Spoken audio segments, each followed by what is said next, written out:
Hello and welcome to the Popture podcast. Just at the top of your episode, this is Richard here, just with a quick spoiler warning. We are talking about the films nominated for Best Picture, and there is some spoilery sort of discussions going on.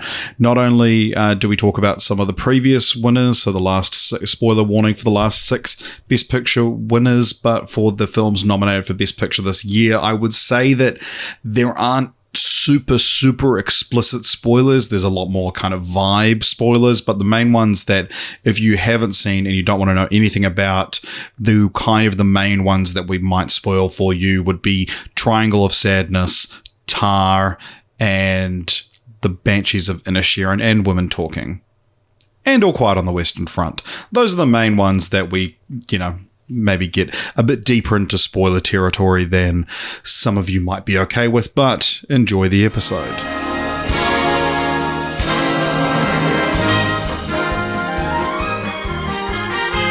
Welcome, everyone, to the Cult Popture podcast, or should I say the Cult Poskers? No. Very don't, good. Very don't good. Call it that. Don't call it that. This is, of course, our the one podcast in the world that covers the Oscars in the lead up to the ceremony.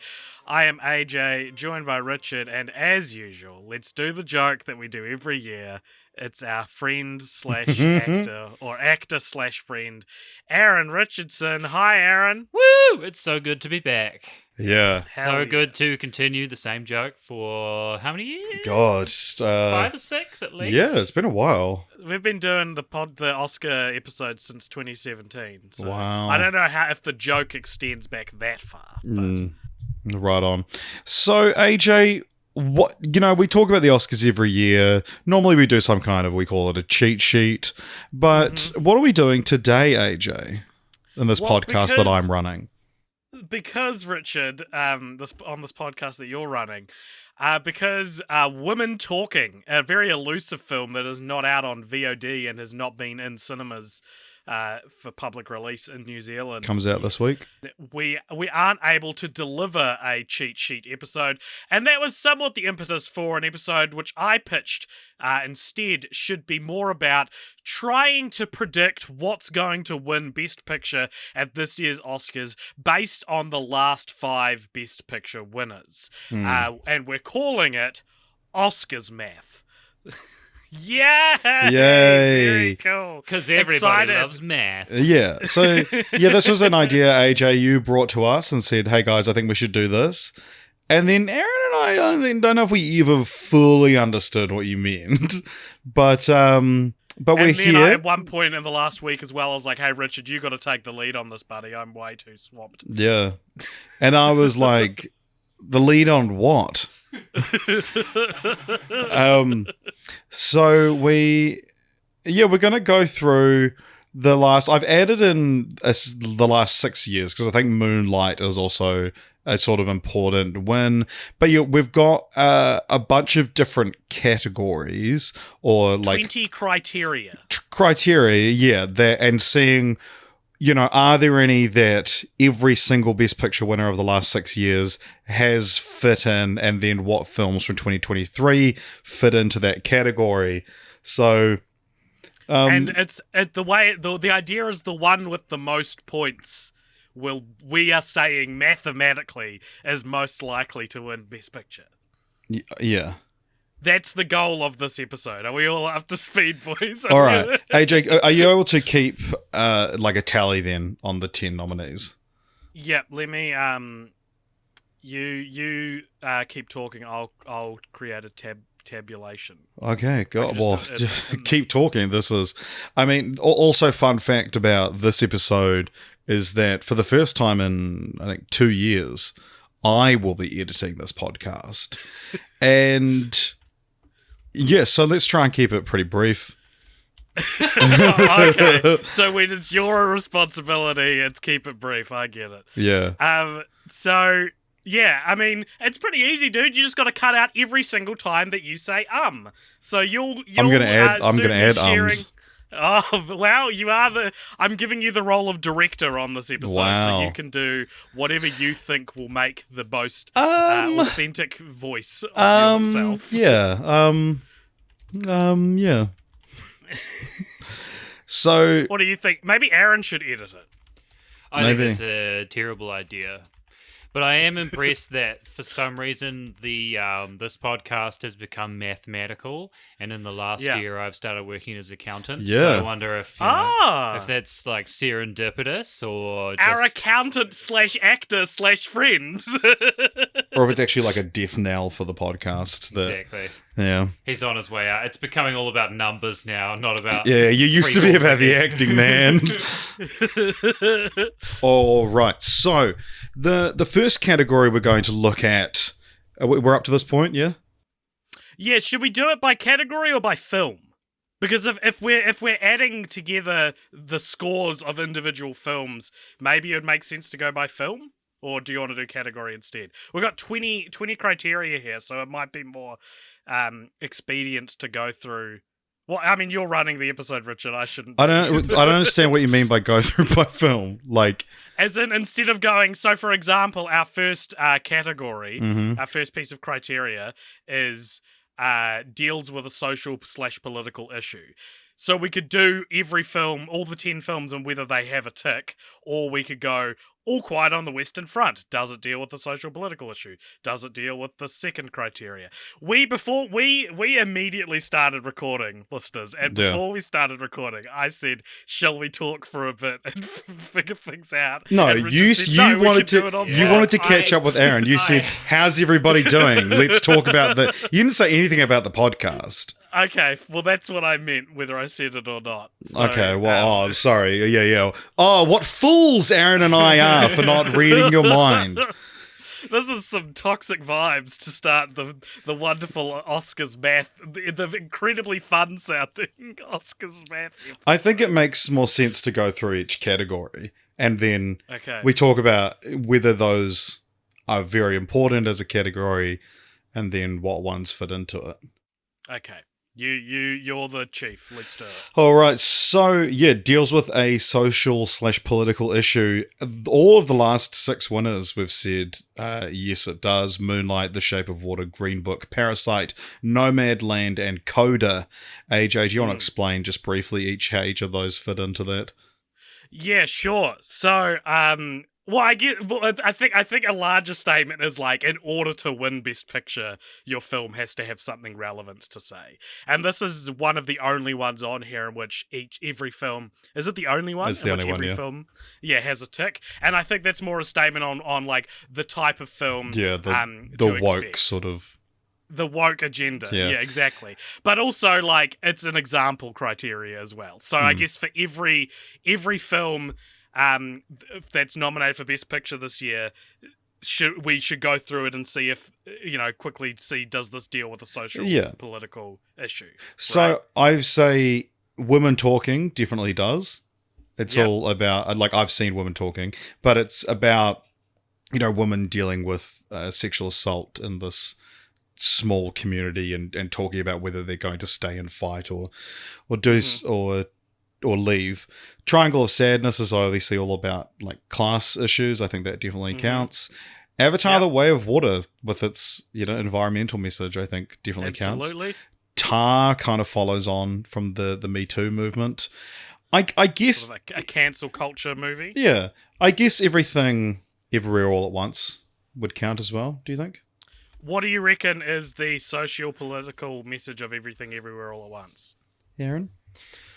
You're the social Thanks for guy. just tossing me out there. For one that's not actually on the spreadsheet or on the list for this category.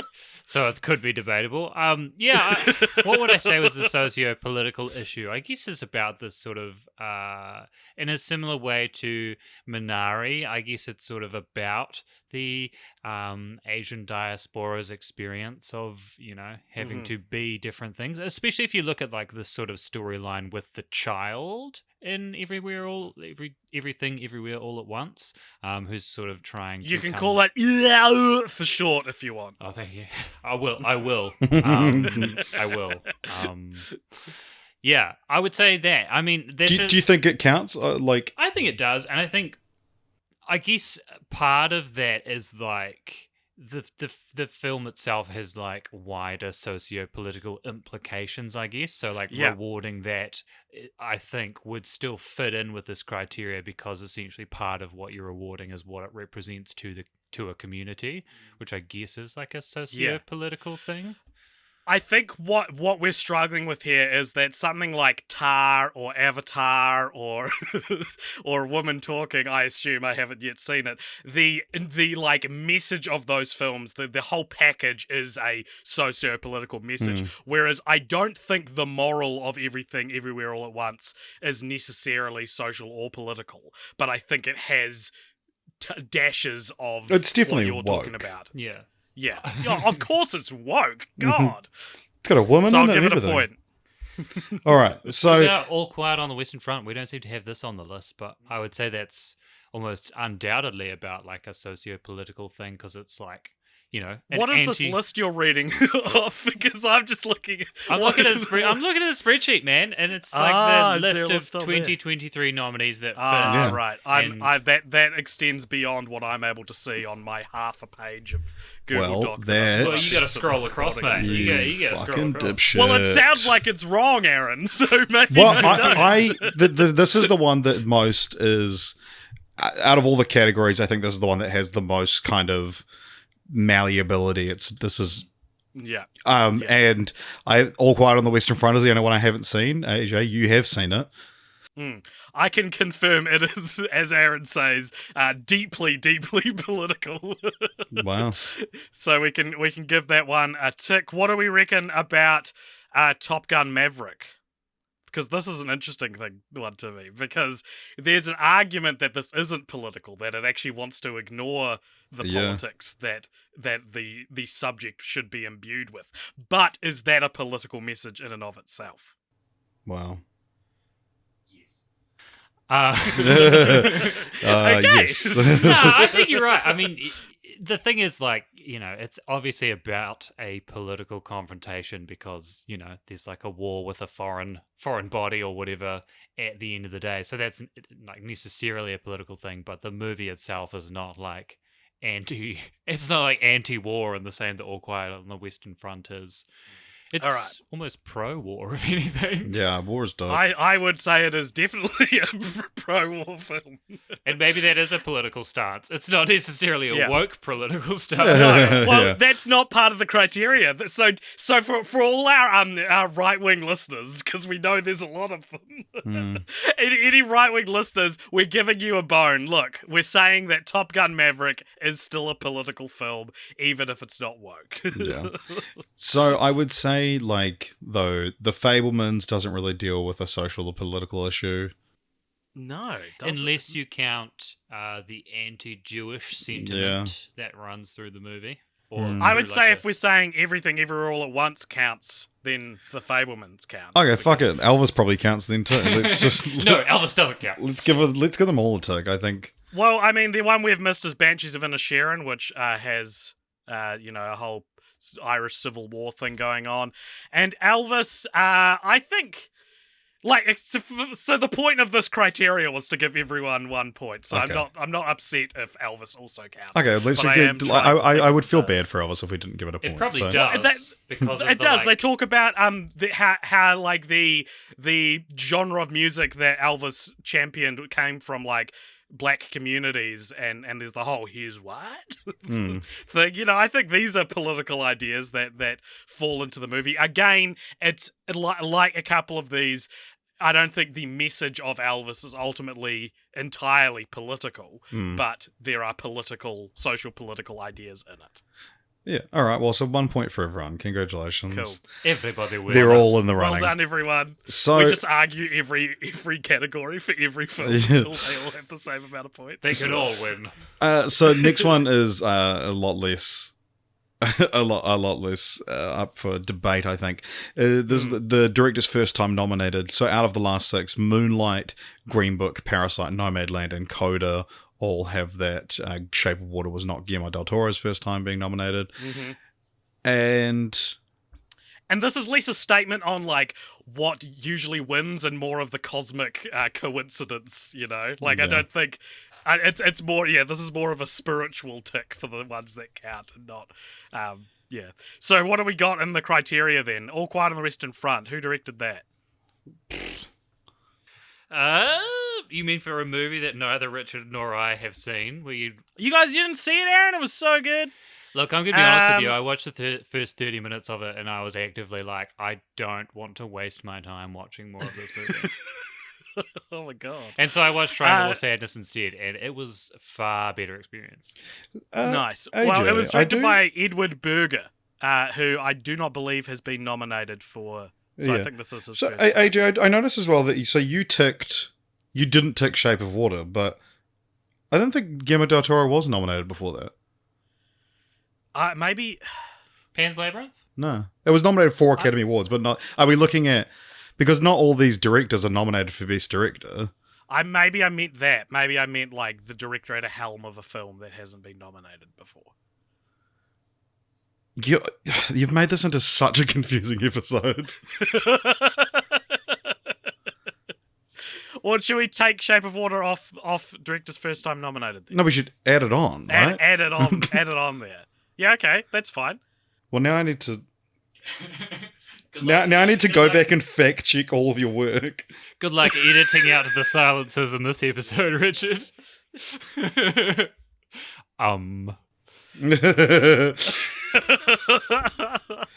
Yeah, right. So, okay, so yeah, right. I think that should be all correct then after that.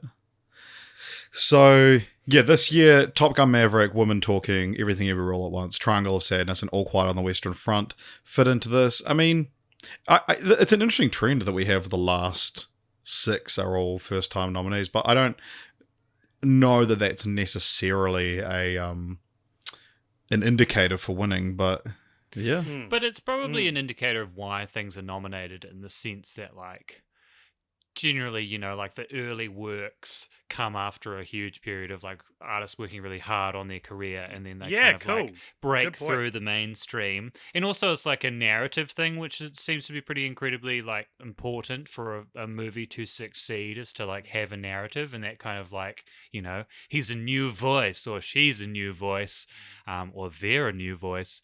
Thank you. You know, like it seems to be an important thing in the kind of Oscars race.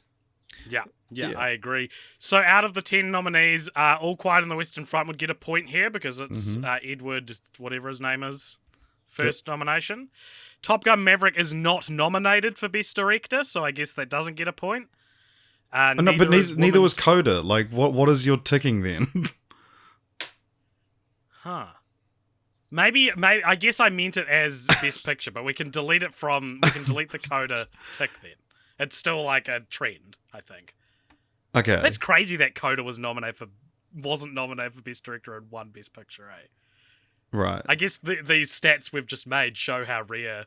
Yeah, I mean, I guess if you make up stats and then don't... Stop being annoyed at me. I did work. I came up with stuff. Come on. I did work. It's like... okay. All right. So, okay, then what deserves a point here? So I get the Daniels. This will be their first time nominated for Best Director. Martin McDonagh, was he nominated for Three Billboards? Yeah. So he does not get a point. Ruben Östlund, has he been nominated for Best Director before? No. So he does get a point. Steven Spielberg hasn't been nominated before. Has Steven Spielberg been nominated before? So he does not get a point. James Cameron, I imagine, he's won before. Oh, of course. So he wouldn't get a point either. Baz Luhrmann, is this his first time nominated? Moulin Rouge was nominated for Best Picture, which I looked up and thought, oh, okay, this counts for this category, but now I need to double check. I thought that's what you were saying. I thought that's what you were saying. I think we were saying the same thing. What does Aaron think? I presume you meant, because we're all just talking about the Best Picture nominees, that like the director of the Best Picture nominees has had a film nominated for Best Picture before. Yeah. I assumed that was what you meant. I think that's what I meant. Yeah, but then you've just directly contradicted that. How? What did I do?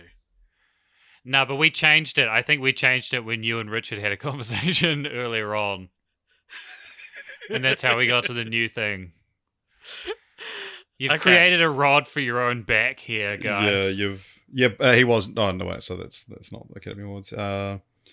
He was not nominated for Best Director, but also I don't think that matters, right? Because we're talking about he's had a film nominated for Best Picture before.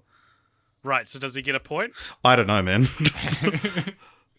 I guess so. I guess I'm going to say yes. So that's 1 point for okay. So then points for Elvis. Top Gun gets a point as well. Why? Because the director hasn't made a film nominated for Best Picture before. Okay, cool. Guys, this is turning into an episode of Whose Line Is It Anyway, where the points don't matter. Yeah. But like a shit episode. And who directed Tar? Todd Field. He's been nominated for... he's had a film nominated for Best Picture before. So he does not get a point in this round. Yeah. I think this is a particularly confusing round. But I don't think the others are going to be as bad. Well, you'd hope not. All right. So, best picture, director, and screenplay nominations out of the last 6: Moonlight, Shape of Water, Parasite, and Nomadland had this. And this year, I mean, doesn't really need argument, but there's a fun thing this year that the 5 nominations for best director and best original screenplay are the same 5. Because they're all written by their directors as well. So this is points to Banshees of Inisherin, Everything Everywhere All at Once, The Fabelmans, Tar, and Triangle of Sadness. This is one that even though it doesn't come from, like it's not all of them like that from previous years, this feels like surely the winner has to be one of those 5 nominated for picture, director, and already script. We've halved the pool down to who's mathematically most likely to win. Maybe, I mean, we shouldn't do this because it'll be more confusing, but maybe some of the categories are weighted. But well, that's the thing, I think there's also weighted. some that actually we've got on here that I think count against you, you know? Right, yeah, full on, true. And even just looking at that list of movies, it kind of does look... I know we're not doing it this year, but those would be the movies I'd kind of put in the upper tier of movies in terms of quality. If I had to rank the 10.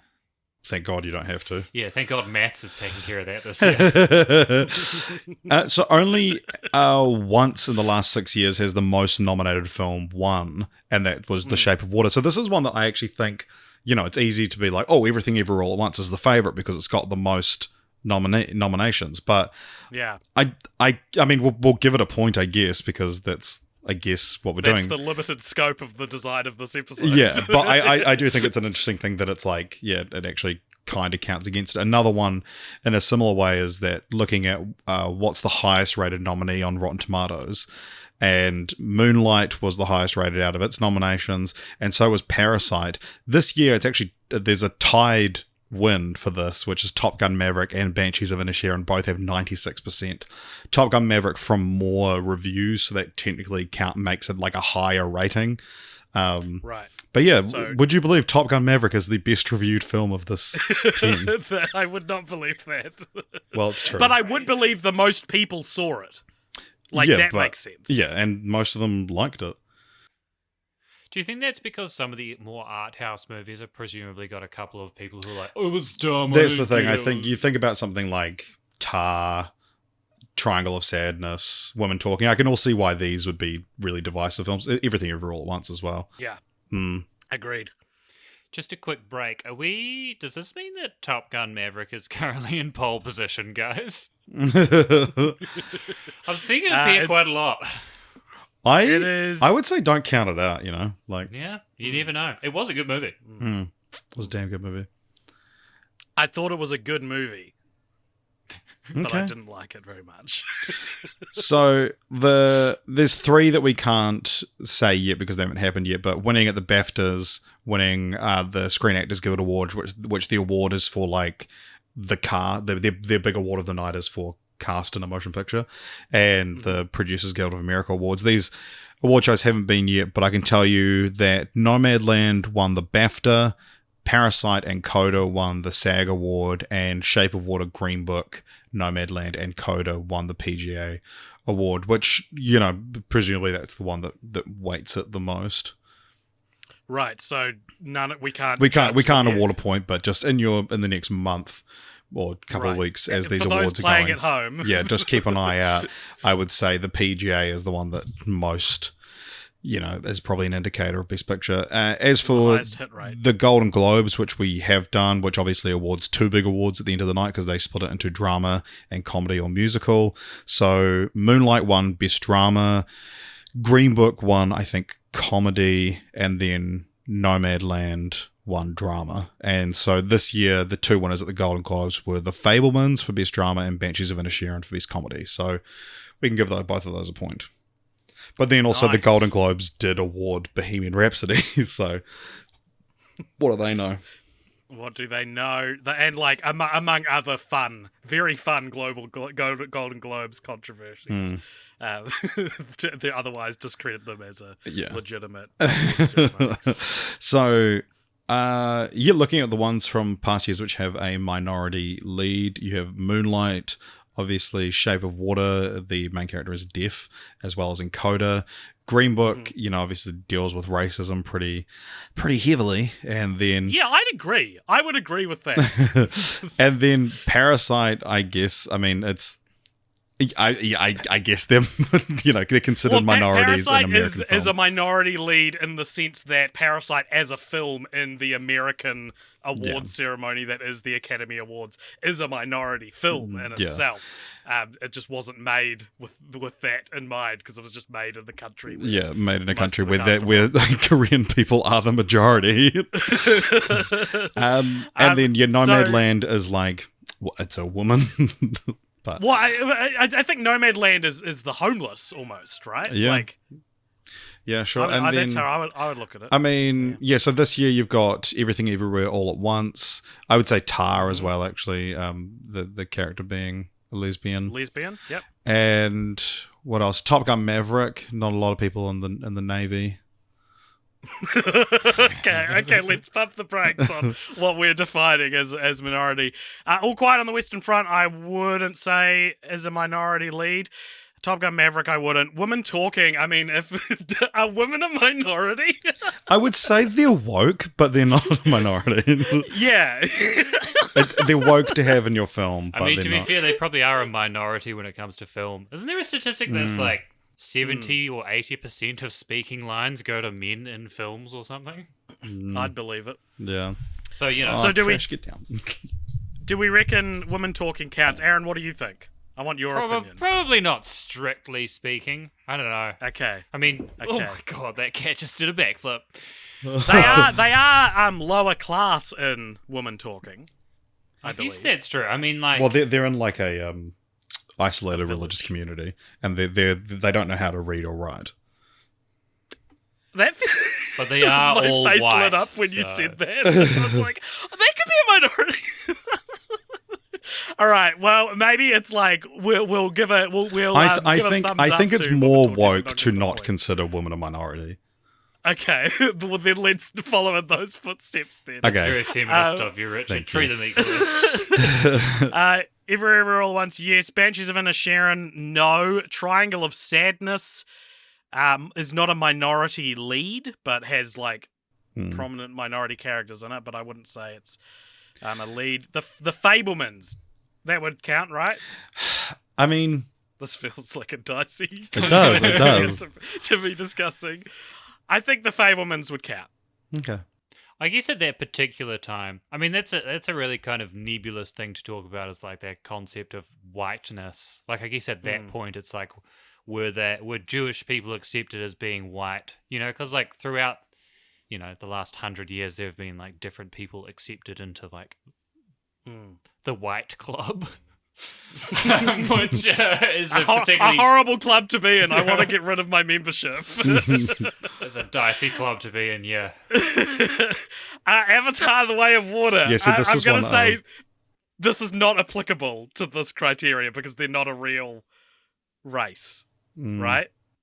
It's a made up. I would say this is like definitely got echoes of what we're talking about here, but I think it would be similar to, it wouldn't be woke to award Women Talking a point for this. I think it would be similarly not woke to award Avatar a point for this. Okay. I mean, to be fair, the tribe that they go to is very clearly like Polynesian, so but then they're not But leads, Kate aren't they? Winslet plays one of them. Like I think it's not a film that has been delivered in a context in which we can apply the same talking points. Like the reason why this is a criteria on our list has nothing to do with Avatar's depiction of different races of Na'vi, I don't think. True, but then I guess you could argue that the Na'vi are in a sense like a minority because they're being colonized by a... Yeah, okay. Well, because there actually aren't any in real life. Yeah. You couldn't get more minor than that. This is... AJ, I think you're the wokest of the three of us, so you have to make the call. Aaron's more woke than me, come on! How dare you? I'm very conservative. What do you think, Aaron? I reckon maybe we should then, in the context of it being like a parallel. I don't know. I guess it's also like they're not like they're entirely fictional, so it's sort of hard to compare their struggle with actual struggle. That's what I was saying, and then you talked me round to this point, and I was like, okay, maybe. All right, I'm not giving it a point, and Alvis, I'm not giving a point, and Tar, he's white. We gave a point. He's white.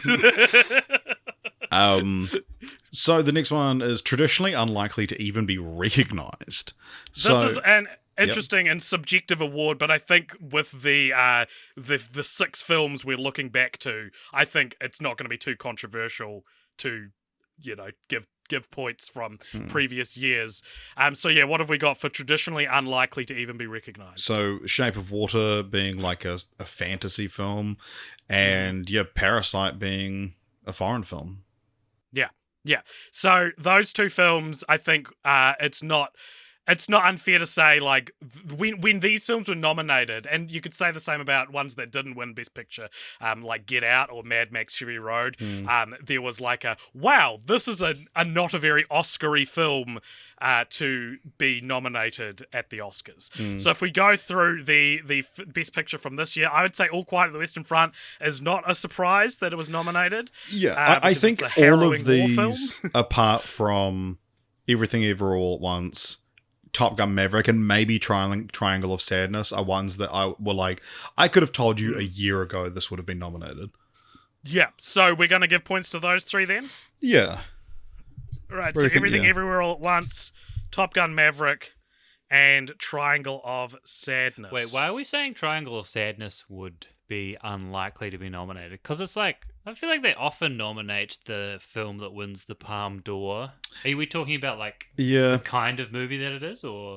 Yeah, maybe. I mean, I didn't write it down initially, but I thought AOJ was going to challenge me, so I was like, I see what you mean, and I think that it is also unlikely that it would have won the Palme d'Or. Like this applies to that as well. Maybe I understand. It's definitely out of the 3 we've given points to for this round.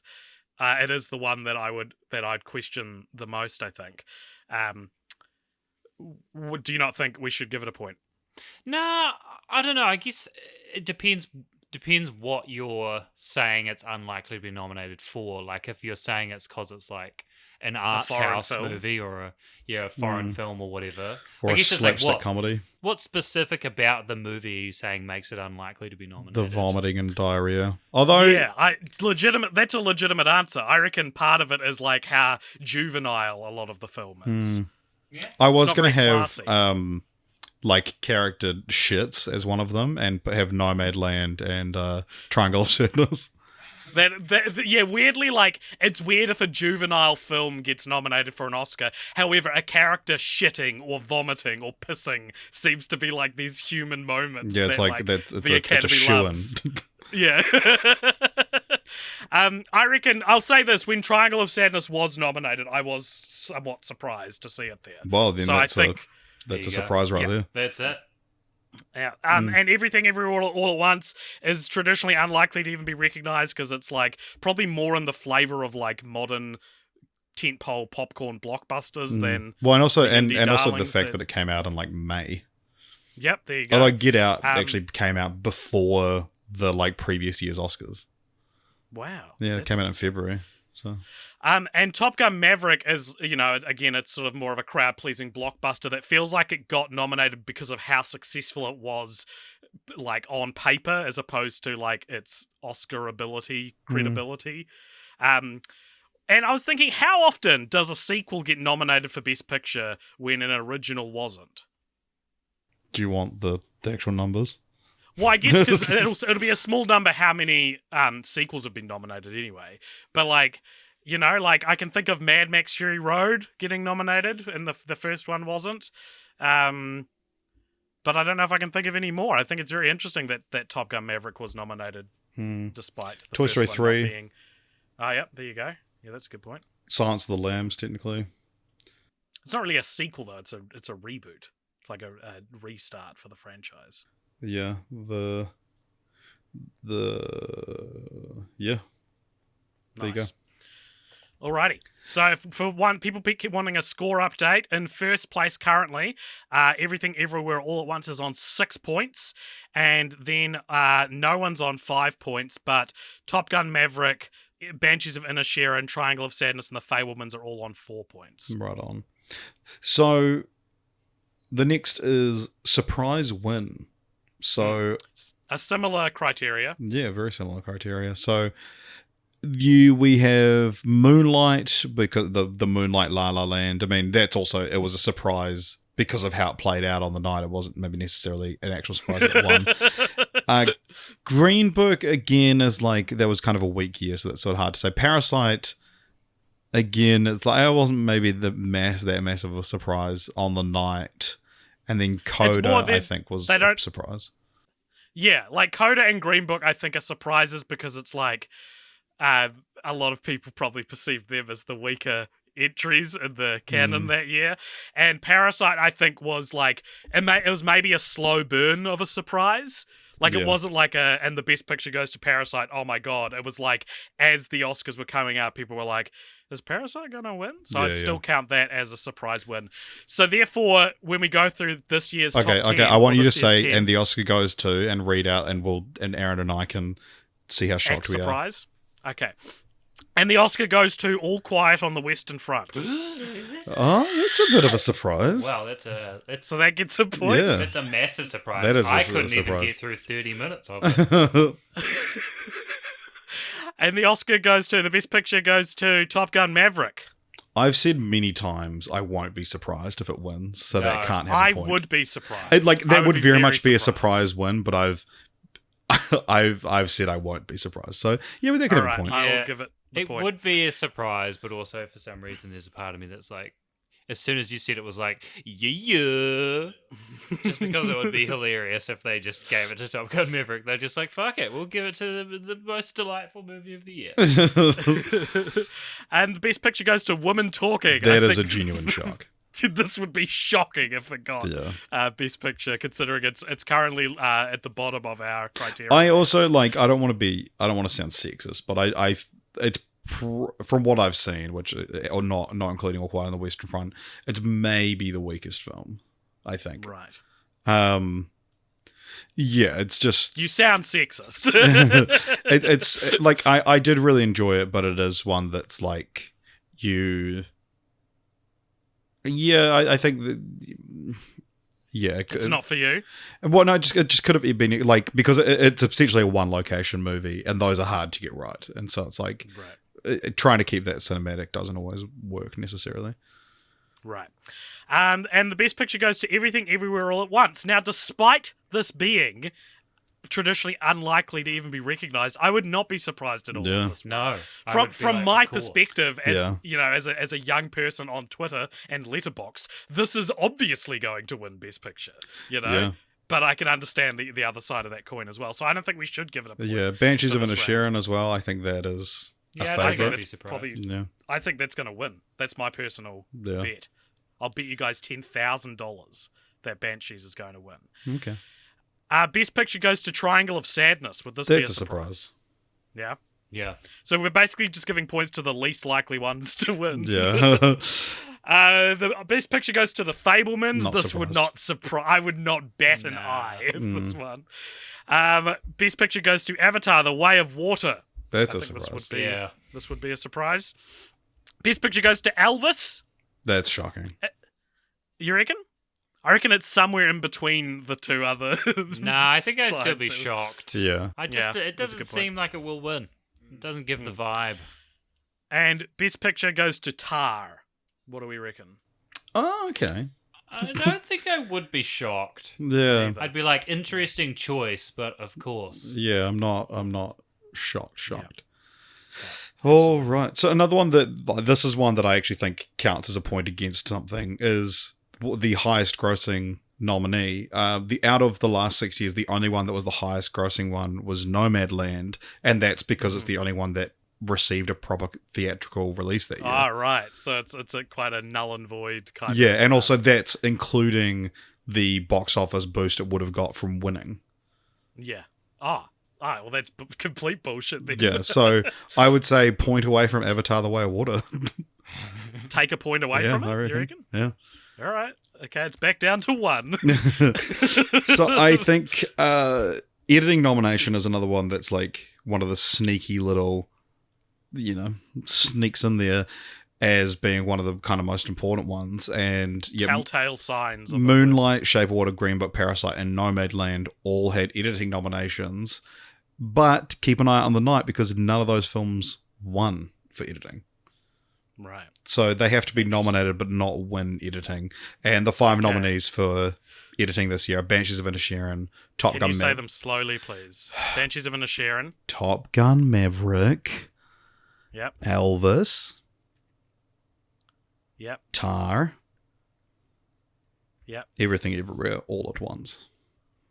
And what's wonderful, Richard, is you as the editor can speed that process up so that I don't sound like a total idiot. I won't. I'm going to slow it down. Even more. Top Gun Maverick. And So does that mean on the night, if these people don't win the best editing nomination, like don't win the best editing award, they should be like, we're going to win best picture. Yeah. I mean, I would say... I would probably imagine that's going to go to Top Gun Maverick. Out of those, or maybe Elvis Really? actually.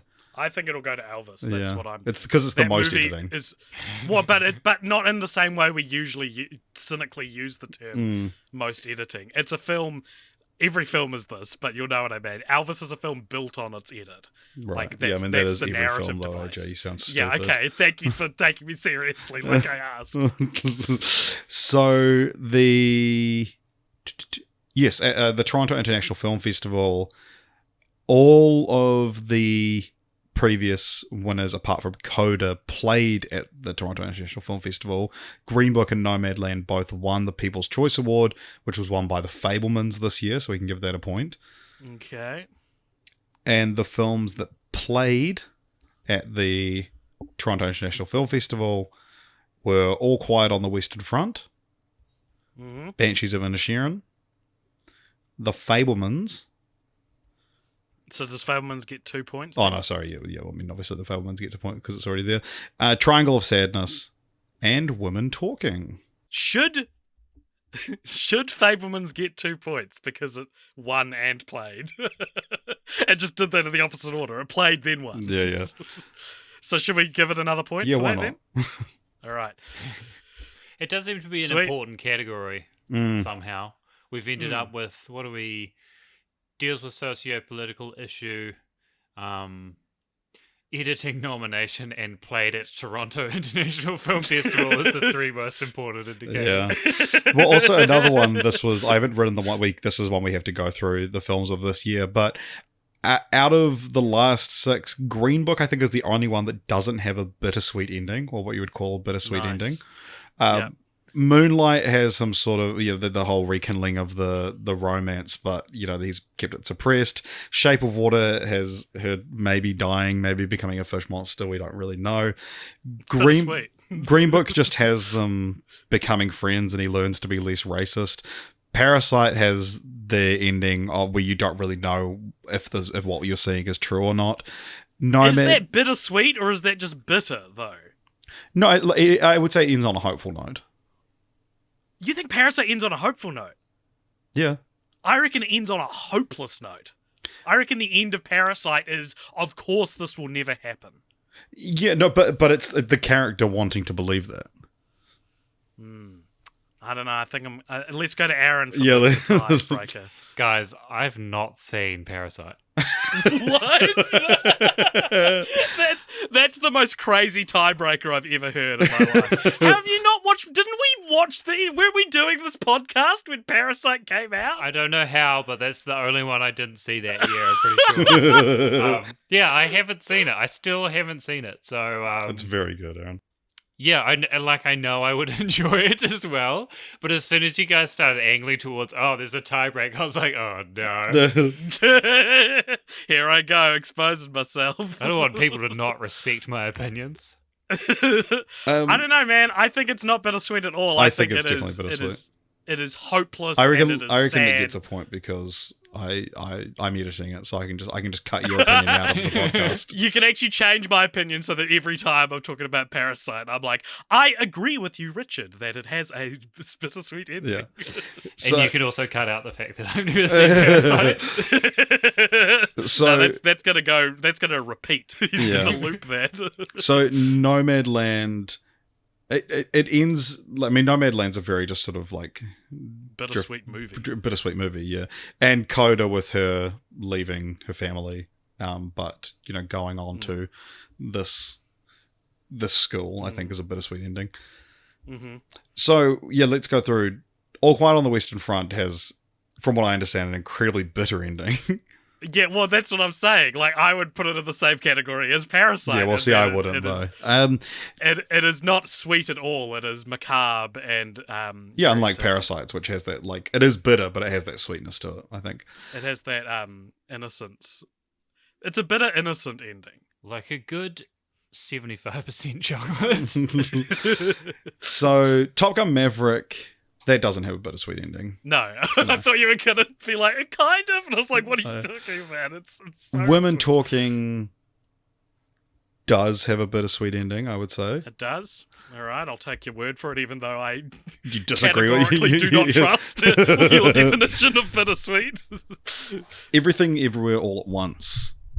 I wouldn't say this is bittersweet. I'd say this is enduringly positive. Yeah. Banshees of Inisherin is definitely a bittersweet ending. Definitely. Triangle of Sadness. That's not a bittersweet No, I would ending. say it is. Yeah, I would say it is bittersweet. Well, I because guess it's like ambiguous. So I guess in that respect, you could say it's bittersweet because it could No, not because it's ambiguous. It's because they find out that they're not shipwrecked. Yeah. Yeah, but the last are you forgetting the last 4 seconds of the film? I'm not. I'm saying there's a tragedy to the ending, but it's on top of a liberation. I think we get a liberation and that's immediately taken away from us. I think It is the same fucking ending as Parasite, Richard. Oh, that's interesting. if Like you I think would say it's Parasite- inarguably not at all the same thing. It is the same. It's the same tone as the ending of Nah, Parasite. You are fucked. You are fucked. I in the would head. love to hear what people have to say about this because I think that both Triangle of Sadness and Parasite are very similar films, especially in the way they end. That's so- fucked. That is a fucked. I thing would to say. I would actually say Triangle of Sadness is a lot more bittersweet than Parasite, which is just bitter. I It think didn't matter you've got what those if we around the wrong way. disagreed. It didn't matter if we disagreed on Parasite because that's just part of the judging pool. But this one it does matter. Aaron, a are you little saying bit bitter more, or I guess. bittersweet?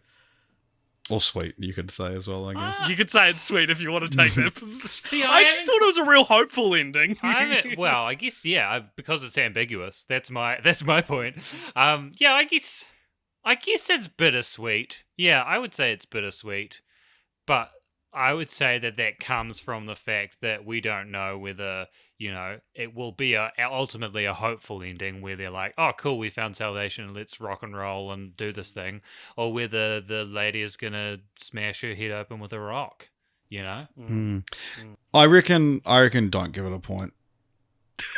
So it's 2-1, but Richard's still. like, good points. However, I'm deciding no. Yeah. Look, he's editing it, so it doesn't matter what we do. Yeah, we're powerless. So no point for Triangle of Sadness. You guys agree? No, but you're the Categorically boss. no, but apparently we're not giving it a point. All right. Well, I'll find a part of the podcast where you guys said yes, and I'll put that on. So the Fablemans. Well, how's this end? No, this is this is the bittersweet best ending ending at all. of the year, but it's not a Yeah, bittersweet yeah. ending. Yeah. Way of Water has a positive ending.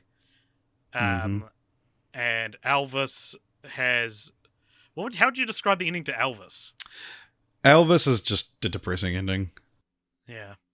Yeah. It sort of is bittersweet though, because am I thinking it's just like the footage of him playing the song? It turns like, into live? the real him, yeah. I mean, there's Yeah, a right. sort of So it sweetness feels to that bittersweet. too, Yeah. Good point. because it's like seeing him perform. You're like, man, what a great performance, but also how sad. Yeah. I'd say that's the definition of bittersweet. Let's do it. Tar's Tar ending. is an interesting... That's because not it's bittersweet. Well, it's bittersweet in the sense that, like, you as a viewer have watched a bad person fall get to what's a coming low, to them. Yeah. gets what's coming to them. So I'd say that it kind of is bittersweet. Would you not agree? Aaron? It doesn't feel like a neat ending. I guess my problem with it was that, like, it doesn't feel like it's the end of her story. So there's a possibility she's going to rise back up. And also, it didn't really feel like Tatu. comeuppance or anything as well. It just felt like some leech continuing to, try and hang on for dear life. I think it's comeuppance because now she's orchestrating for conducting like something that's deeply beneath her class. I guess that's true, but she's still able to do what she loves. I guess if her comeuppance was like she could never compose or conduct writing ever again. I think that kind of is it, right? Like, this is all she's got. This is all she's able to do now. I think either way, I This wouldn't is call the them only bittersweet. gig she can get. Really, I would say what we're describing right now is bittersweet. Well, Like, she's we able to know get that a you and I do modicum. not agree on bittersweetness, AJ. We know that she's able to get a modicum of what she once had, but it's nothing compared to what she used to have. Well, but does that mean that's the viewer's experience? that's is what I bittersweet, think, or yeah. her experience of her fictional life is bittersweet? Maybe it's because she hits rock bottom and then gets to a step above rock bottom. Maybe that's bittersweet. I'm not as passionate about this one. We can not give it a point. Okay, yeah. If you don't want to. Yeah, I didn't really feel like it was bittersweet. Yeah, sweet. So next one we've got, this is another one that people are like, oh, classic, Oscars, period pieces always win. Moonlight travels through time really, but it's arguably a period piece. Shape of Water is, Green Book is, Parasite is not, Nomadland technically is, but it's only like 10 years in the past, and Coda is not. Nice. So, All Quiet on the Western Front gets a point for this. I don't know if it does. Top Gun Maverick, I think, will look a lot like a period piece in 10 years, but it was made in the period it's set in. Woman That's Talking. a fun little comment, AJ. Thank you. Woman Talking is a period piece. Everything, Everywhere, All at Once Is it, AJ? not. Wait, isn't Women Talking just set now, but in a Mennonite community? No, it is a You're period kidding piece. me. It is a period It piece. is a period. Okay. It's minor spoilers for Women Talking, but it's also, if you read the description online, it's the second word of it. But it takes place in 2010. Oh, wow. But it's like, you for a lot of the movie, I guess you kind of think that it's like the 70s or something. But then, yeah, it's in 2010. But like, if you read the official synopsis, it says in 2010, blah, blah, blah, blah, blah. Banshee of Inisherin is a period piece. Mm-hmm. Triangle of Sadness, I don't think is one. No. This feels like the kind of film that it's like, I just missed that it was set in 2012 or something like that. Yeah. Not really, though, because it's about influencer culture, Yeah, which yeah. is a very modern Yeah. thing. The Fablemans, yes. Avatar, The Way of Water is set in the future. Give it a point. Do we reckon that counts? Yeah, give it a Yeah, point. fuck it. Although, actually, no, I would say that being set in the future is historically like a very non-Oscar-y thing. Yeah, because that's like sci-fi, right? Yeah. Okay, so no point. Yeah. Avatar Way of Water fighting for its fucking life out here. Like, got a point taken away from it. Clutching to its single point. Elvis, yes. Yep. And Tar, no. Right? Yep. Nice. Do we think Avatar: The Way of Water is coming like that scene in what's that movie? The Tina Fey movie from like 2004 that made her famous? Mean Girls, yeah. Where it's like, at no points for you, Avatar.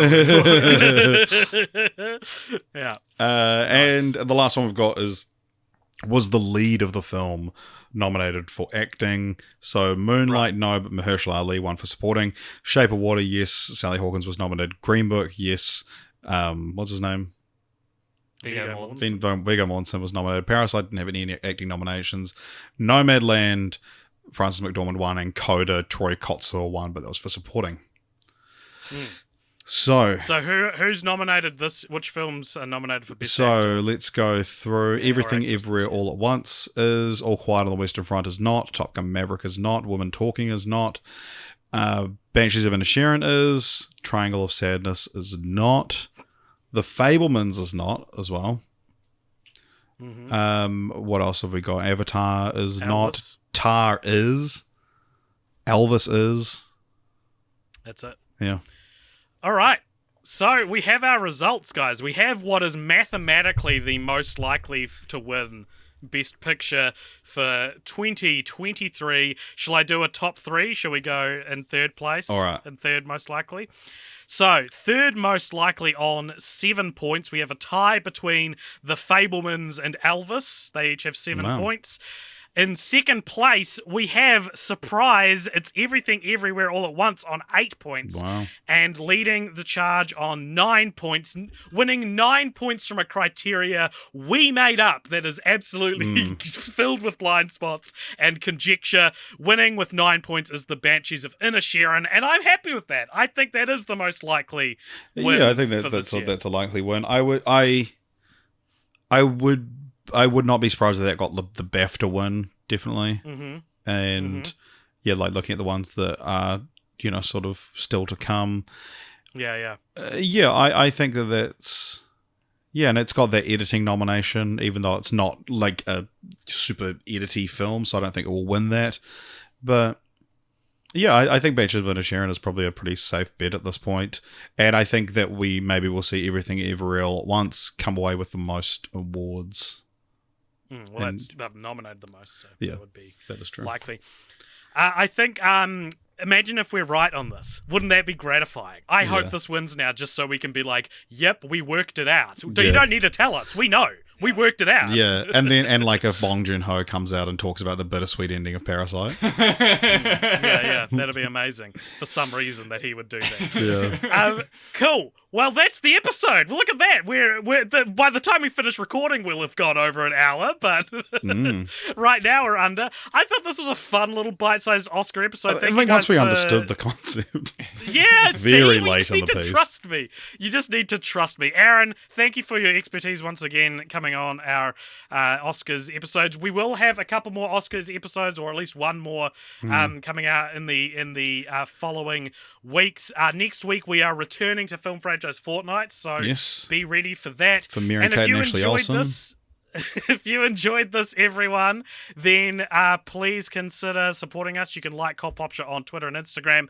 You can also follow us on those places, and you can also join the Discord, which there'll be a link to in the show notes.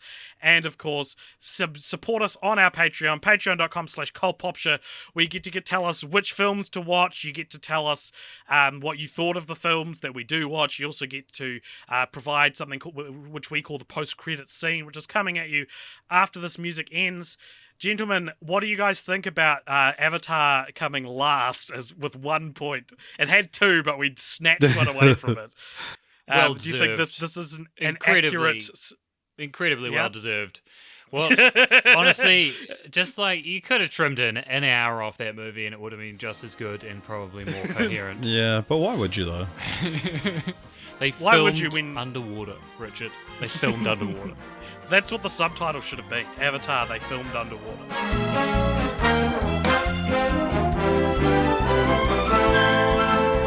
Welcome along to the post-credit scene. This is a segment at the end of each episode. Review, donate $5 or more over at patreon.com/cultpopture.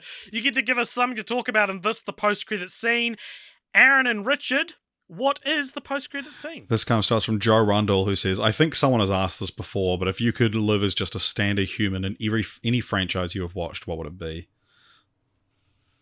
A standard humans. Right, so one that has to endure the benefits and deficits of a particular IP. I would live does it have to be a franchise? I guess, yeah. Or should we do, if you could live in any as a standard human in any Best Picture nominated film, which would it be? Let's go. Well, a lot of these aren't going to affect me very much. I think I probably could have the same life I've always had if I was a regular human in like Moonland or Nomadland. Yeah, I would be a regular human on All Quiet on the Western Front. Yeah, nothing bad happened to regular people. What do you think, Aaron? Well, to be fair, he'd probably be living in... Oh, no, you'd probably be part of that war. I was going to say, how would you avoid being a part of that war, not being German, but you'd still be there. You'd still be... I would just go to hang out. Hey, what's going on, guys? We're just hanging out in this trench. What's I heard there was not much happening on the Western Front, so I thought I'd come check it Very quiet. out. Too quiet. quiet. Too That quiet. should be the sequel, Too Quiet on the Western Front. And obviously the 2 is the letter 2. Yeah. Yeah, the I letter 2. Letter 2. That sounds really dumb. I would definitely... It's not nominated for Best Picture, but it is nominated for Best Animated Feature Film. I would definitely be in Puss in Boots 2. Too Fast, Two Boots. Fuck, what a good movie. God, that's a good movie. Just wanted to segue this to talking about... God, how I hope good that Puss wins. Too. So, If it doesn't, for I would- Aaron... For Aaron, it's the Shrek universe. For Richard, it's World War One. The very real it's conflict. any of the universes where nothing too different would happen from my own life. You wouldn't want to live in everywhere all at once universe, so you could just, like, I don't know, transport yourself to a better life at any point you wanted. Well, no, I'm a regular person in that universe. True, so you I don't have can't any powers. Damn.